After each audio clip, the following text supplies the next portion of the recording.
जय श्रीराम मनवणे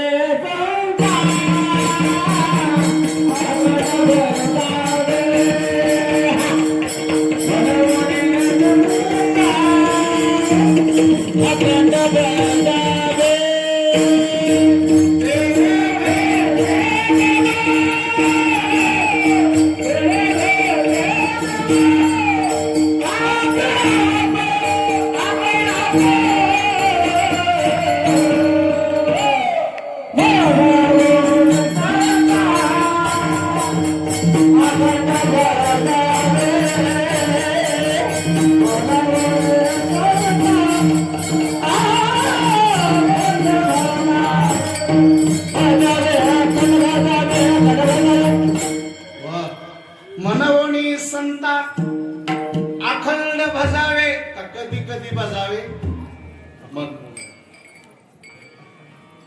कधी अखंड ना सप्ताह कसा आहे आपला अखंड 45 वर्षाची परंपरा आहे जावत्सेवाला महाराज म्हणतात मनवणी संता अखंड भजावे ते फायदा काय होणार तेने भेटे देव आपोआप आपल्याला ईश्वराची प्राप्ती झाल्याशिवाय राहणार नाहीये खरं तर हे तुम्हाला मला सामर्थ्य ज्यांच्यामुळे प्राप्त होतं ना ते संत आहेत संत चरणी भाव धरा क्षणोक्षणी नाम स्मरा मुक्ती सायुजता वरा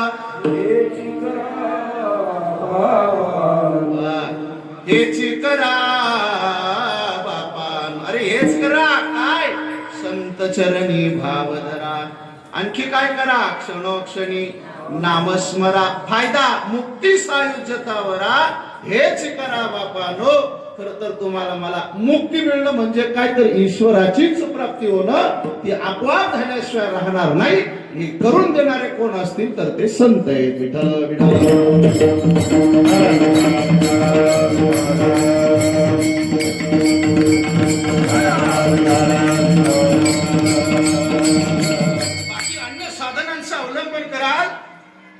तर पदरी दुःख मिळेल 15 मिनिटे अजून माझ्याकडे ऐका अन्य साधनांचं अवलंबन कराल तर दुःख मिळेल परंतु ईश्वराची प्राप्ती होईलच असं नाहीये पण जर सहवास संतांचा घेतला ना ऐका खरं तर धन्य आहोत आपण की सद्गुरू बाबाजी चैतन्य महाराजांचा सहवास आपल्याला लाभलाय धन्य आहोत सद्गुरू श्री कोंडाजी बाबांचा सहवास लाभला धन्य आहोत माऊली ज्ञानोबाराय श्री तुकोबाराय नामदेवराय नाथ महाराज आदी करून सगळ्या संतांचा सहवास आपल्याला लाभला अहो भजन करतो म्हणून तर सुखी आहोत ज्ञानोबा तुकाराम बरोबर हे भजन केलं की काय कमी हो काय कमी आहे तर आम्हाला आपण बोलवता मान सन्मान सगळं देता का देता फक्त संतांचं भजन करतोय म्हणून आपण या सगळ्या गोष्टी देता महाराज म्हणतात हे सामर्थ्य कशात असेल ना तर ते फक्त संतांच्या एवढ्याशा सहवासात आहे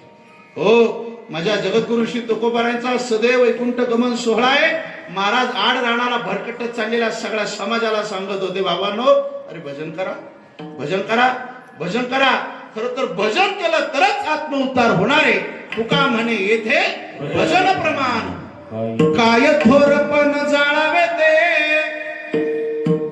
खूप मोठा बंगला आहे पैसा आहे प्रॉपर्टी वैभव आहे या सगळ्या गोष्टी असतील पण जर भजन जीवनात नसेल तर महाराज म्हणतात तुमचा मोठेपणा काय म्हणजे मला जायचंय परत पण मी मात्र कोणालाच म्हणत नाही बरं इथं तुकोबाराय सांगतात तू म्हणत जरा आता याला ऐका महाराज म्हणतात अरे हे सगळं वैभव असेल जर एक भजन नसेल तर मग काय थोरपण आगी लागत आहे असो का जेणे हरी नाही मुखा जर एवढं सगळं सुख आहे पण हरीचं भजन मुखात नसेल ना तर तुमच्या सुखाला आग लावा ऐका तुकोबारांचा वैकुंठ गमनाचा सोहळा आहे आणि असे महाभाग अजून कमी नाहीयेत ज्यांना तुकोबारांचं वैकुंठ गमन सुद्धा मान्य नाहीये मागेच ऐकलेली आपण एक घटना आपल्याच भागात काल्याच्याच कीर्तनात मी अजून व्हिडिओ जपून ठेवलेला आहे म्हणजे आपल्या थोड्याशा वरच्या आदिवासी भागात तेव्हा तुकोबारांचं वैकुंठ गमन झालं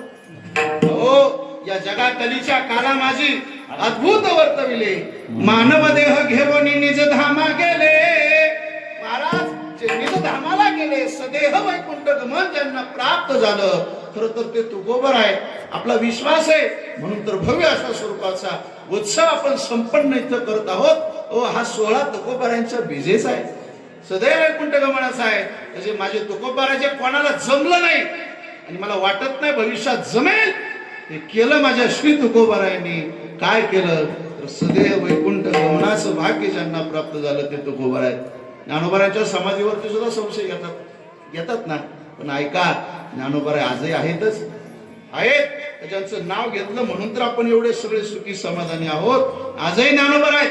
संजीवन अवस्थेमध्ये, समाधी अवस्थेमध्ये ज्ञानोबाराय आजही भजन करतात. आजही ज्ञानोबारायांचं कीर्तन चालू आहे.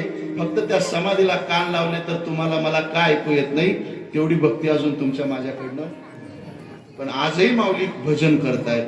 ज्ञानदेवी घेतले दान बाबा बाळ चंदू, बरोबर, हृदय धरोनिया ध्यान बाबा बाळ चंदू, समाधी बैसला निर्वाण बाबा बाळ चंदू, कथा कीर्तन करीतो बाबा बाळ चंदू, बाळ चंदू बाबा बाळ चंदू.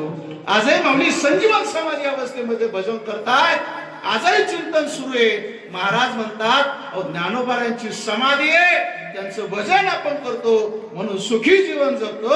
जर मस्तकच माथा करायचा असेल, नतमस्तक व्हायचं असेल तर संतांच्या चरणावरती नतमस्तक व्हा. नक्की जीवन धन्य होईल आणि ईश्वराची प्राप्ती होईल. विठ्ठल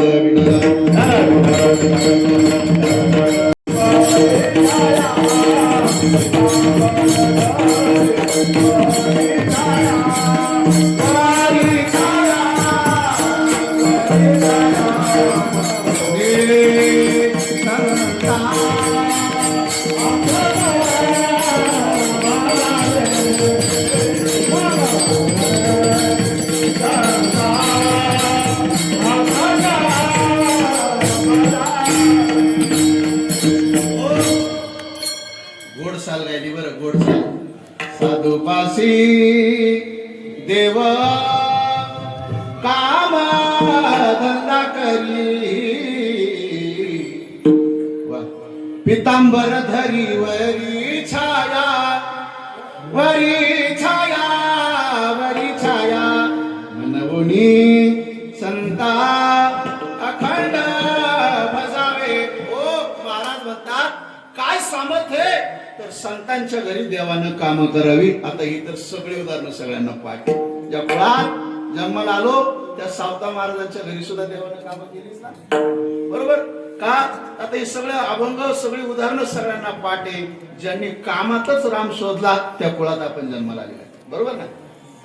जे काम मी करतोय ते काम ईश्वर साधन आहे, भगवत भक्ती आहे. म्हणून कांदा मुळा भाजी, सरळ म्हणतात कांदा मुळा भाजी, अवघी मिठाई माझी, अवघी मिठाई माझी, लसूण मिरची कोथिंबिरी अवघा झाला माझा हरी. कांदा मुळा भाजीचे काम करतोय, त्या कामामध्ये ईश्वरालाच ते काम अर्पण करायचे ही भावना त्यांची होती. म्हणून देवानं त्यांच्या घरी काम केली. उंच नीच काही वा. सगळा अभंग आता जर पाहिला तर सगळ्या अभंगात एवढी चरित्र आहे का रात्र संपेल पण चरित्र संपणार. आणि तुम्ही एवढा वेळ बसणार, तुम्ही म्हणाल भाऊ तुझं चालू दे, 9ला 5 कमी आहेत, आता आम्ही पंक्तीला जातो. आणि म्हणून महाराज म्हणतात एवढी कामं केली, एवढी कामं केली. का केली? तुमच्या माझ्या घरी का करत नाही तर संतांनी जेवढं भजन केलं तेवढं आपल्याकडून अजून घडत. महाराजांनी आपल्या जीवनामध्ये एक देव सोडला तर देवाशिवाय दुसरा कोणाचा विचार सुद्धा केला नाही. पांडुरंग ध्यानी, पांडुरंग मनी, जागृती स्वप्नी, पांडुरंग. सगळ्या अवस्थेमध्ये जर कोणाचं भजन केलं असेल, विठ्ठल आमुचे जीवन, नाटाचा अभंग, आगमन निगमाचे स्थान, विठ्ठल सिद्धीचे साधन, विठ्ठल ध्यान विसावा, विठ्ठल कुळीचे देव, विठ्ठल वित्त चित्त विठ्ठल पुण्य आणि पुरुषार्थ नावडे मात विठ्ठलाची विठ्ठल विस्तारला जनी सप्तही पाता विठ्ठल व्यापक त्रिभुवनी विठ्ठल मुनी मानसी या चराचरामध्ये सप्त पाताळामध्ये जाऊन पाहिलं तर आमच्या करता जो भरून उरलेला आहे तो विठ्ठल आहे. आम्ही एवढं भजन त्याचं केलं म्हणून तो आमच्या घरी येऊन राब राब राबला विठ्ठल. विजेची वारी झाली म्हणजे होणार आता 2-3 दिवसामध्ये विजेची वारी झाली का लगेच पुढे 9 तारखेला षष्ठी आहे बरोबर. नाथ महाराजांची नाथषष्ठी आहे.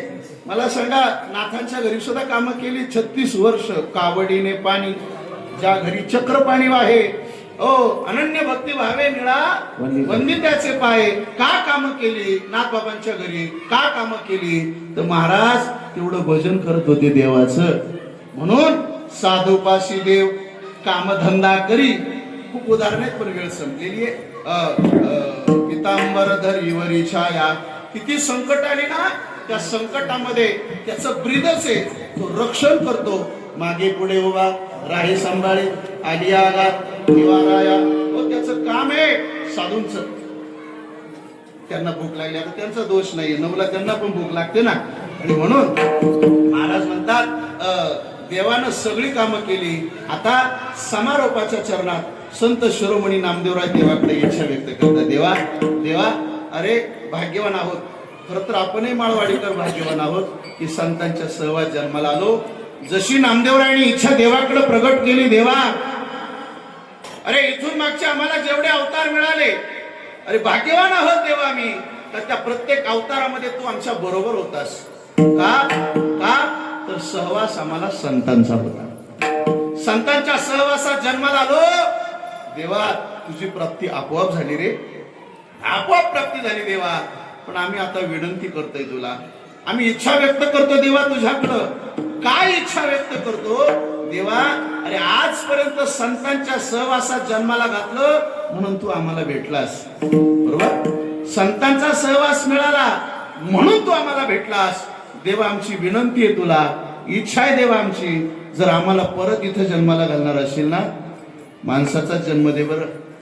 पशुपाशादिकाचा नको माणसाचाच जन्म दे. आणि माणसाचा जन्म देत असताना देवा पहिलं वचन दे मला जन्माला घालशील आम्हाला.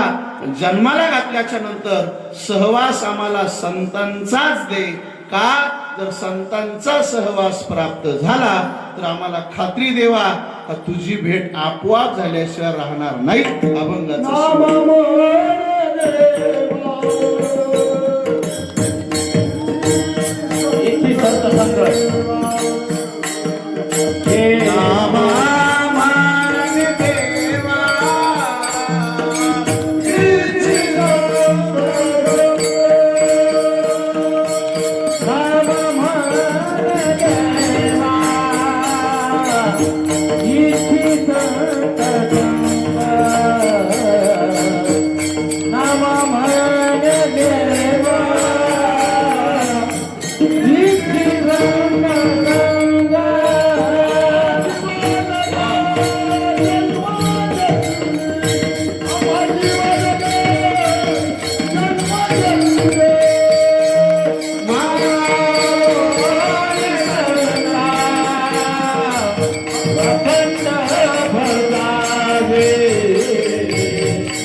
प्रमाण आठवलं.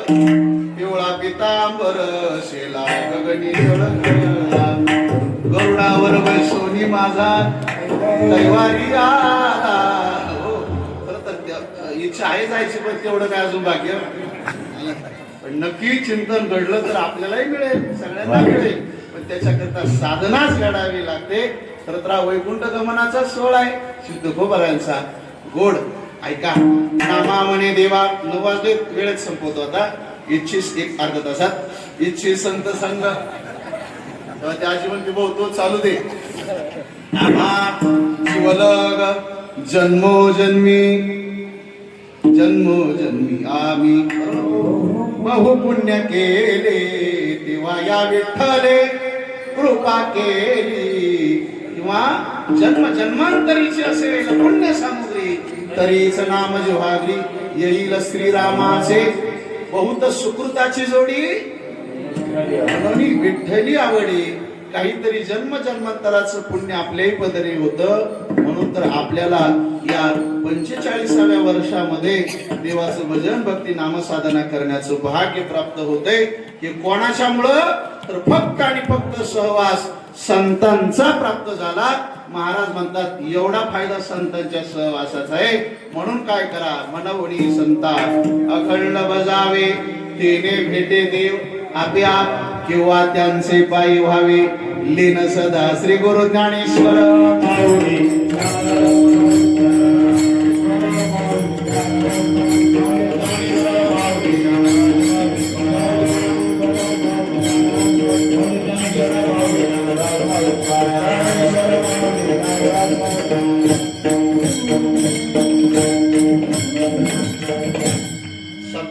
कीर्तनाला वाक्याने वेळेची मर्यादा सांभाळलीच पाहिजे. कारण लहान लहान मुलं असतात. आणि आमच्या सगळ्या गुणीजन मार्गदर्शक मंडळींनी 7ला सुरू केलं तर मग मी काय 9:30ला संपवणं योग्य नाही. म्हणून ते 9ला संपलं. संतांनाच नतमस्तक झालं पाहिजे, संतांनाच शरण गेलं पाहिजे. नक्की आपल्याही जीवनामध्ये आपल्याला ईश्वराची प्राप्ती आपोआप झाल्याशिवाय राहणार नाही. तिने भेटे देव आपल्या. महाराज खरं तर आजचा होळीचा पर्व काय सांगितलं आरंभालाच. काय होळी होळी होळी म्हणजे नक्की तरी काय? आपल्या जीवनामध्ये केलेली जी काय आपण कर्म असतील, पातक असतील, वाईट कर्म असतील, आपल्या जीवनामध्ये जे षड विकार आहेत, बरोबर, काय षड विकार आहेत, त्या विकाराला आपल्याला त्यागायचंय. सर, त्या विकाराला आपल्याला त्यागायचंय. सत विवेक बुद्धीनं आपल्याला भजन करायचंय. जीवाभावाची प्रेमाची माणसं आपल्या जीवनामध्ये आपल्याला कमवायची. हे आताच मिळतंय हो, परत मिळतंय पण पशुपशुधिकाचं माहित नाही आपल्याला कुठलं मिळेल. परंतु माणसाचा जर आज मिळाला असेल तर आपण धन्यता त्याची करून घेतली पाहिजे. ही जीवाभावाची प्रेमाची माणसं जीवनात जोडली पाहिजे. लहानपणी आपण सगळी प्रार्थना म्हणत होतो, काय करा तो जगाला प्रेम पावे. वा, सगळ्यांना पाठ आहे. परंतु जितकं प्रेम हवंय तेवढं प्रेम आम्ही अलीकडच्या काळात एकमेकावरती करत. ओ प्रभूची लेकरे सारी तयाला सर्वही प्यारी, गुणाना व्यर्थही नवावे, जगाला प्रेम अर्पावे. खरा तो एकची धर्म, जगाला प्रेम अर्पा. म्हणण्यापुरतं राहिलं. परंतु आज आम्ही जो राग द्वेष एकमेकाविषयी जो अंतःकरणामध्ये ठेवून जीवन जगतोय, महाराज खरं तर आपण आजच्या होळीच्या दिवशी असा संकल्प करू, बस असेल आमचा वाद, असेल आमचं वैर, थोडं बाजूला ठेवूया आणि जीवाभावानं गुण्या गोविंदानं नांदूयात. खरं तर आजच्या दिवशी असा संकल्प केला तर नक्की जीवन धन्य झाल्याशिवाय राहणार नाही. विठ्ठल विठ्ठल.